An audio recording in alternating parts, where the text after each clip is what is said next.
Hello, colleagues. This is Michelle Collet. I am the voiceover about the article Passionate Scholars, Transformative Learning in Doctoral Education.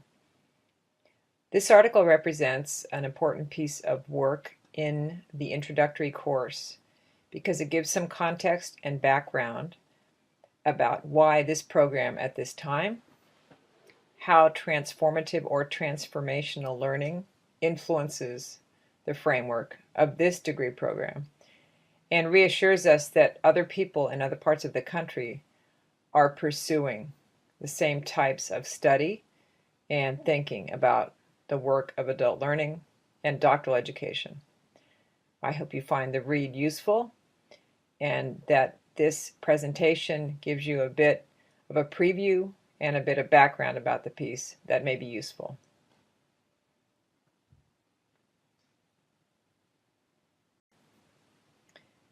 Here is an APA-style citation, which you'll be hearing quite a bit about through the first 3 terms or courses in this program.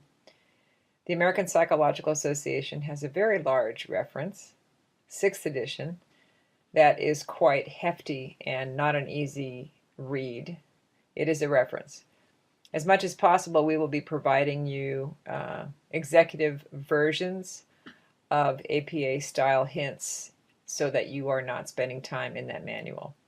So every time it's possible, I will be putting references and calling your attention to the best way to do the referencing. Here it is, APA Stevens-Long and her colleagues. Stevens-Long and her 2 colleagues that wrote this piece are at the Fielding Graduate University. It used to be called the Fielding Institute. It's based in Santa Barbara, California, but it is in fact one of the premier institutions offering online degree programs, and their doctoral program in educational leadership looks very similar to ours.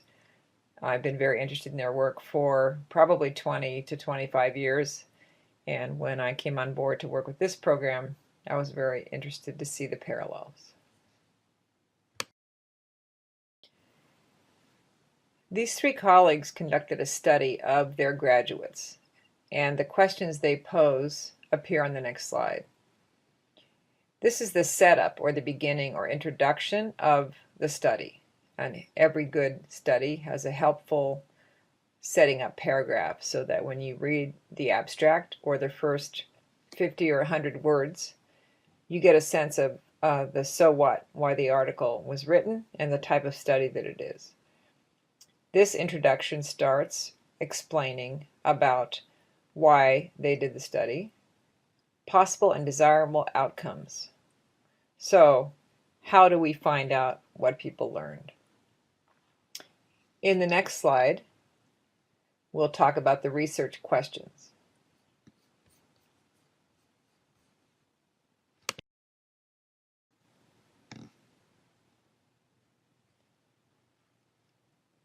In the beginning of this section of the article, the authors ask the 2 main questions that drive the study. What can these outcomes, that is, the outcomes of the graduate students, as reported in a survey, tell us about the higher reaches of adult development and their relationship to doctoral study? So the relationship is between adult development theory and doctoral study. They're also asking about the relationship of outcomes of graduates and the theories of transformative learning. What is the connection? What is the alignment? How do those 2 pieces go together? The reason they want to study these questions become clear when they address the rationale underlying the study.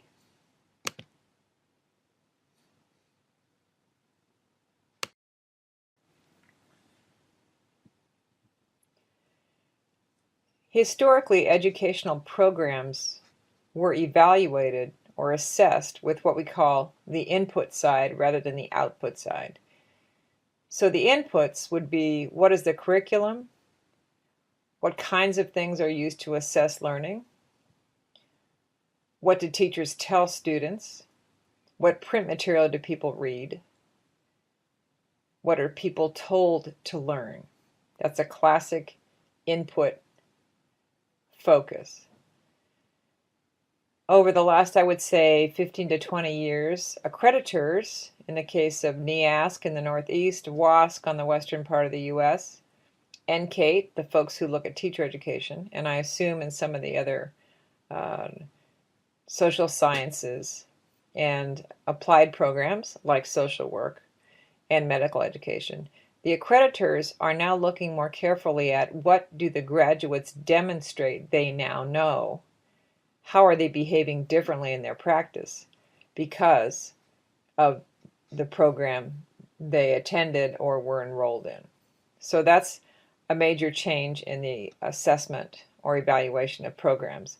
It seems a bit naive to say it in this way, but in fact, that is a bit of our history.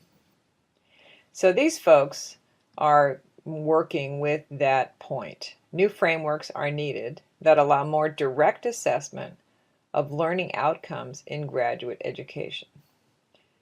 So just having been in a doctoral program and having those letters behind your name isn't really sufficient for your investment, both of financial, time, intellectual, and all the other pieces that you bring to this work. You should be confident and you should have some evidence that the learning outcomes have indeed been met. The conceptual framework of any study is a foundation of research that shows what theories inform the study itself, what big ideas, what essential assumptions are researchers drawing on when they craft a conceptual framework. Most studies integrate some historic, conventional, or well-accepted research with some newer, less well-wrought, earlier in development types of research. So they're getting some benefit from new ideas and more modern thinking while still standing on the shoulders of those who came before.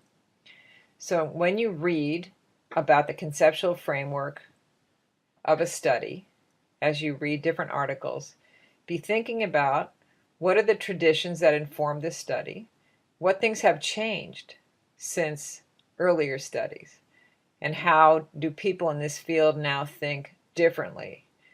And a good example of that is the work we did previously, looking at transactional leadership, transformational leadership, and now transformative leadership. In some ways, those terms are very similar.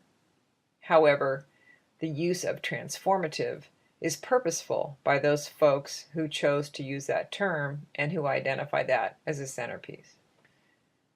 So again, the conceptual framework that you're reading about is presented by the researchers and undergird or underlay the research they intend to present. So it's important to understand what are their assumptions, who came before, and what beliefs are they grounding their study upon. The first of the two areas, the larger area, is adult development. Adult development is probably in its current use, I would say between 40 and 50 years old. Before the adult development people came along in the late 50s through the 60s and early 70s, there was an assumption that when a person turned 21, they were done developing, and what you see was what you would get. And there was really little attention paid to how adults made meaning, developed and evolved through the middle years into maturity and as elders and wise people. Again, the assumption was that once one became of age, chronologically an adult, that emotional, physical, psychic development was pretty much where it would be. Again, this may sound a bit naive from where you sit, but those in fact were assumptions that caused behavioral psychologists to really look at how adults behaved through a very narrow scope. So the adult development folks look at cognitive, personal, and behavioral development. And I think this article does a fairly nice job of giving you some brushstrokes about what those areas mean. If you don't have much background in adult learning theory, read it a few times because it'll inform your thinking. If you have your own background and study of adult development, it'll be a refresher for you. Transformative learning comes in several flavors. This particular team of researchers talks about 4 dimensions of transformative learning. They appear on the next 4 slides. The first one they address is cognitive rational approaches to changes in meaning perspective through critical reflection. So cognitive, as you can make an assumption, is that if you think about something hard enough, you maybe make some new meaning or change perspective. So the cognitive is really from cognito, to know.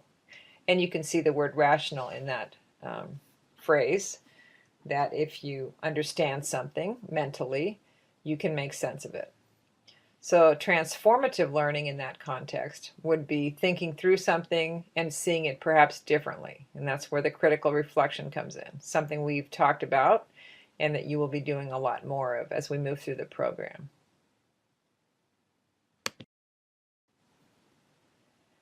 The depth psychology approach to Jungian individuation and spiritual development through dialogue with the subconscious.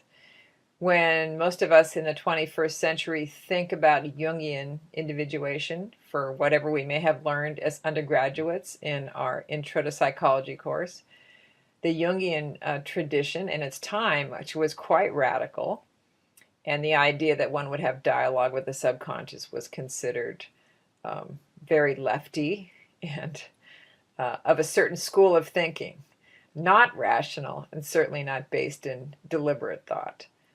However, Jungian psychology has had a tremendous influence on 20th century thinking about adult development, that we now believe, most modern educators and people who work with adult development, that the subconscious plays a much stronger role in how we behave, how we make decisions, with whom we spend time, how we engage at work. Those subconscious foundations are there and that they drive our behavior.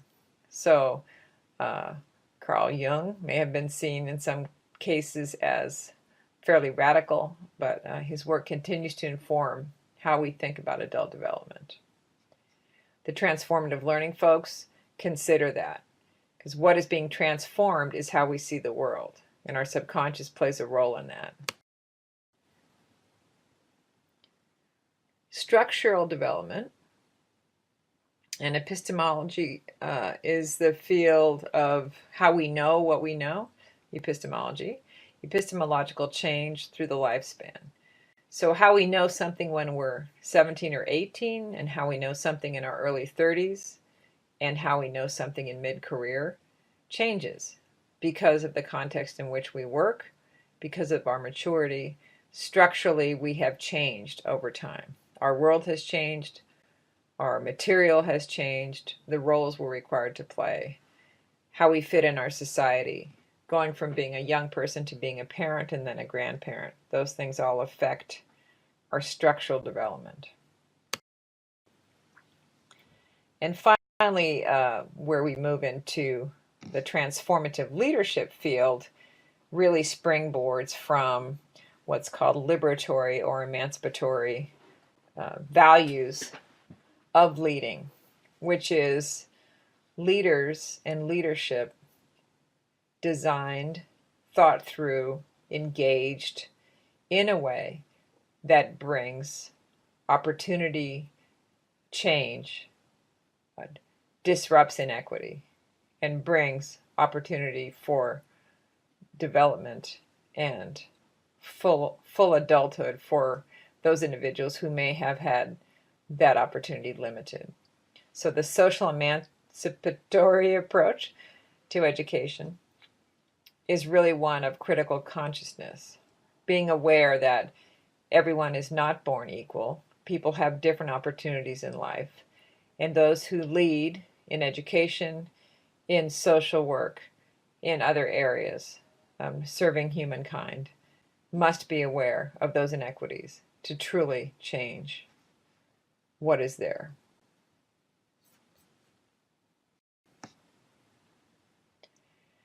The next part of the paper looks at how those strands of work, some of the conventional historic work in adult learning, with the more contemporary work of transformative learning, how those strands of research are integrated and how they support each other or inform each other to develop a framework.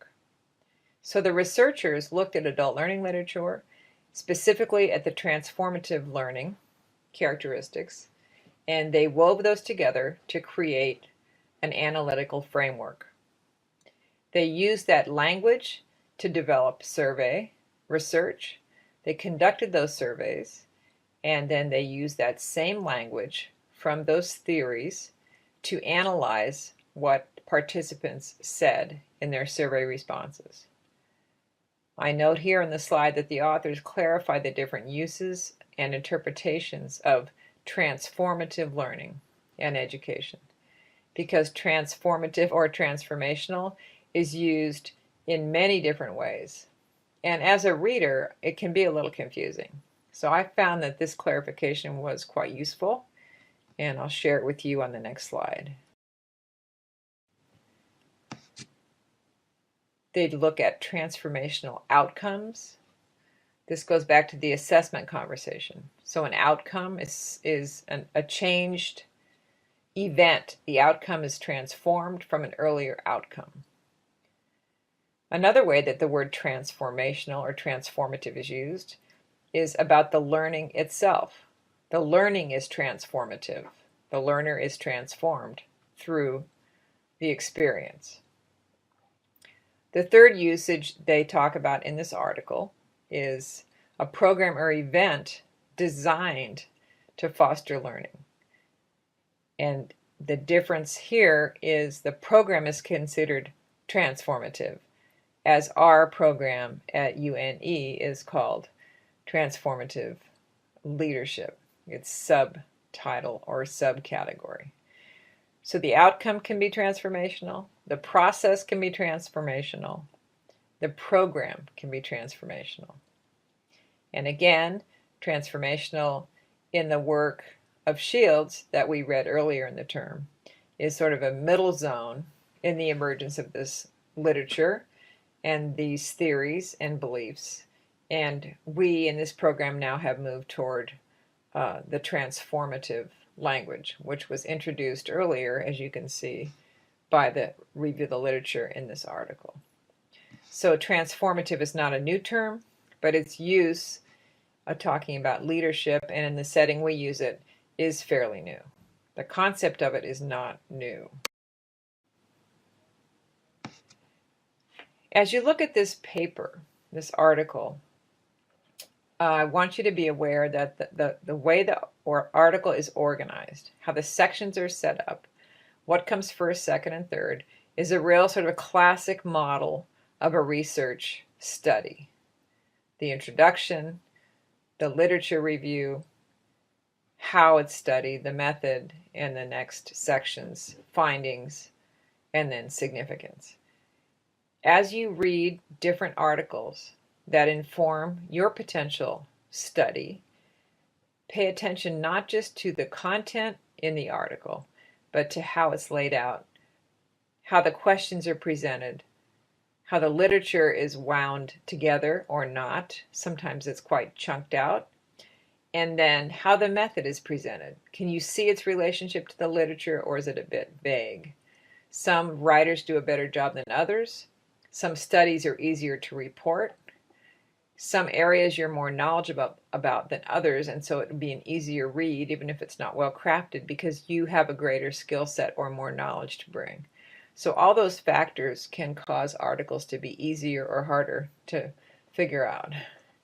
But stay with it. Here's their method.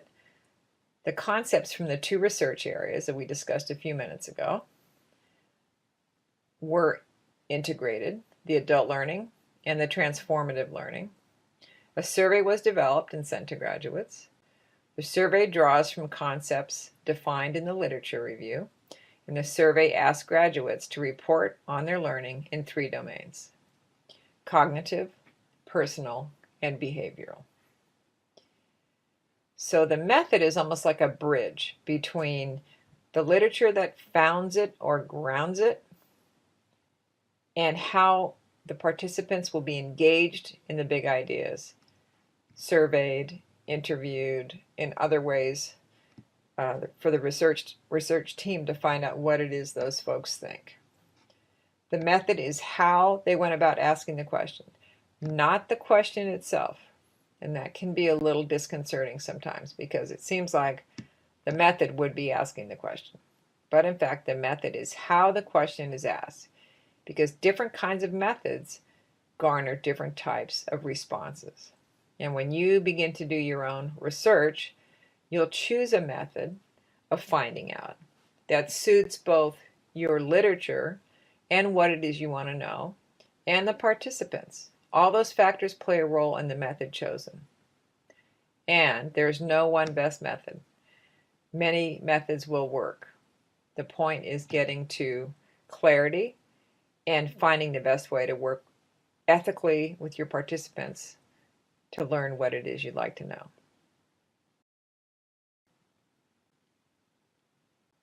Now they drop back to look at the survey data again. Given those lenses, given what people said, here's a way to think about this. Respondents identified the following key factors as influencing their graduate study: the learning process, interpersonal relationships, and the curricular content and structure.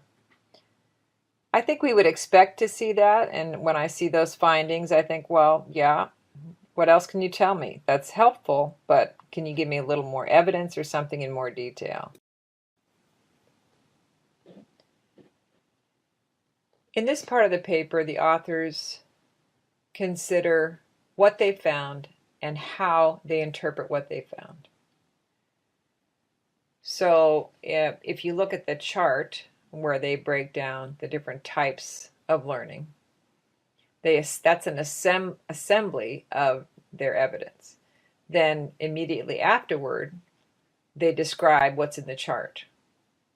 And they use language like see evidence, respondents describe themselves, and it appears that. So those phrases that are lifted from the participants' responses are organized into a chart. And this is called coding, and it's something that you'll find yourselves doing as you work with any kind of interview, focus group, or any sort of survey that draws anecdotal or text responses from participants.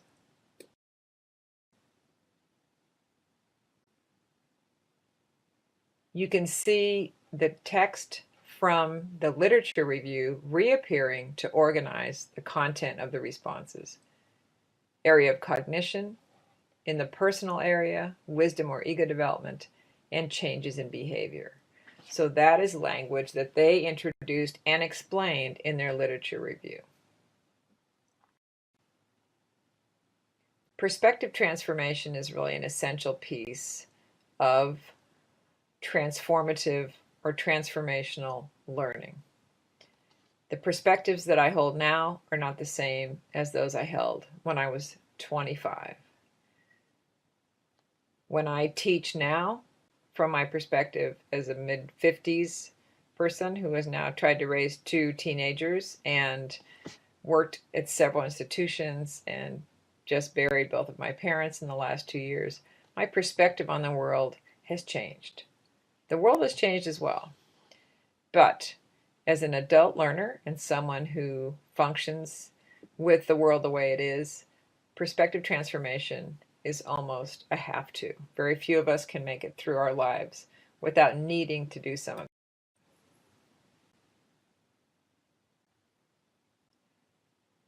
it. Interpersonal to institutional, again, theoretically, using Keegan's stage movement from interpersonal to institutional, talks about critical thinking, suspending judgment, tolerance, systematic thinking, perspective taking, sometimes that's called, and becoming more empowered and autonomous. So that's sort of institutionalizing one's ability to function well, not as in institutional, meaning hard to do those kinds of things. I find that language a bit challenging. Keegan is very, very well-known theoretician about adult learning, and always a good read, and a brilliant presenter if you get a chance to see him speak.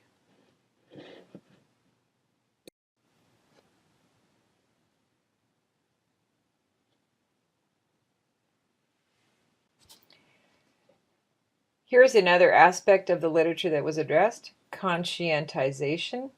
Authors indicate a connection to or alignment with the theory of conscientization as defined by Freire. So they agree it's there. They don't see it as direct, but they feel that there's some evidence in their interpretation. So that one is indeed included.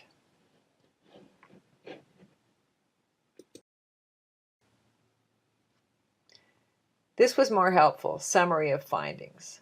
You can read the slide for yourself. I found it more helpful, the context of faculty-student mentoring, self-organized peer learning, conference-like gatherings.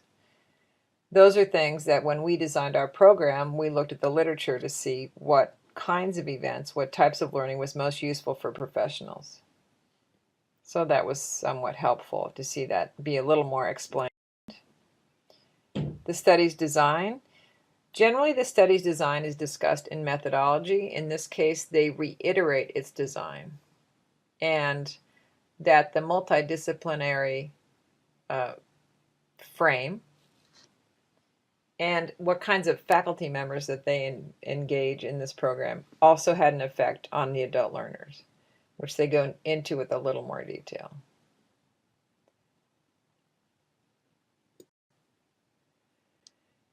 In the way of all helpful studies and useful, well-crafted studies, when you finish, you have more questions than when you started. And a quality study generally gets to its end and doesn't say, well, we answered all our questions, we're good to go, we're going to go on to some other field now. In most cases, you'll see some type of, here's questions we still have, or here are questions that were raised for us that we would like to engage further. So one of the questions they came up with after this survey was, what are individual differences that mediate the extent of transformational learning? To what extent does transformational learning occur in more traditional, discipline-specific doctoral programs? So these are some questions they had when they finished their study. Another way this framed in studies that you read is for further study. Here's some areas that need additional consideration, that are worthy of further study.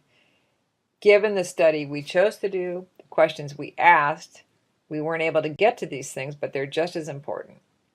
Sometimes that's called limitations of the study or delimiting the scope of the study.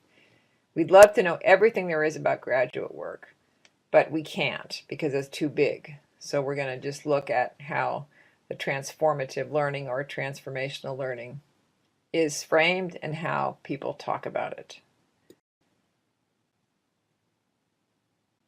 These folks reported out on a few key things. They learned more, I'm sure, from that data that came out of those surveys, but they couldn't report on everything. And good writing and good research is similar, that you want the learner, the reader, to go away with the sense of what happened. What did we learn?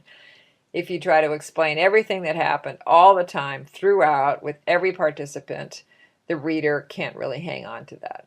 So sometimes you'll have to make a decision about presenting your work that allows the reader to make sense of it, even though you may know a lot more about it. Finally, what I'd like you to consider is the importance of the reference section. After you've read articles in research for several months through the first year, you will find yourself pulling the article and looking at the references first. When you get to that point, then you will be well on your way, sleuthing existing research to inform your own study. You can see the note I made here is that the reference section of any research article is a treasure trove of information. So what is embedded in that reference section is several-fold. The first piece to look for is the author citing herself or himself? Have they written other similar pieces? So go look for the author or authors. This is a 3-person article, and several of these, the 3 of them, have written other pieces. So you can look for that. The next thing you look for is the kinds of research they cited. Who informed their thinking? This is like the genealogy of a researcher. So who are the mothers and the fathers and the godparents and the grandparents of the research that they're citing? Who informs their thinking? So that's really helpful. I always look at the dates, not because things need to be all recent, but to look at the breadth of the chronology. Have they gone back 30 years to ground their research? Have they gone back 10 years? Once in a while, you'll see someone go back to the 20s and 30s, and then the 50s, and then the 70s, and then the 90s, and then the balance of their articles are all within about 10 years. Depends on the nature of what they're presenting. Something that is old, meaning hasn't been written in the last 10 years, isn't necessarily not as good. It doesn't mean the person didn't do their homework. And in fact, sometimes earlier editions of texts are better than revisions that came later. So don't be fooled by the date. Take note, who are they citing and what matters, and that will be really important. All right, so there's an introduction to the Stevens Long and colleagues article on transformative learning. Do spend some time reading this and rereading it. It deserves your care and study. There's a lot in there. As I said earlier, it's a refresher on adult learning. It's a nice introduction to transformative learning and transformational learning. Those terms are often used interchangeably.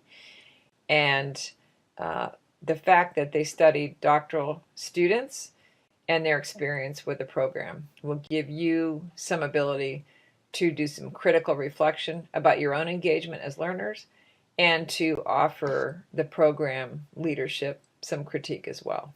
So hopefully you'll be in a better situation to offer critique and suggestions for change as we make our way through.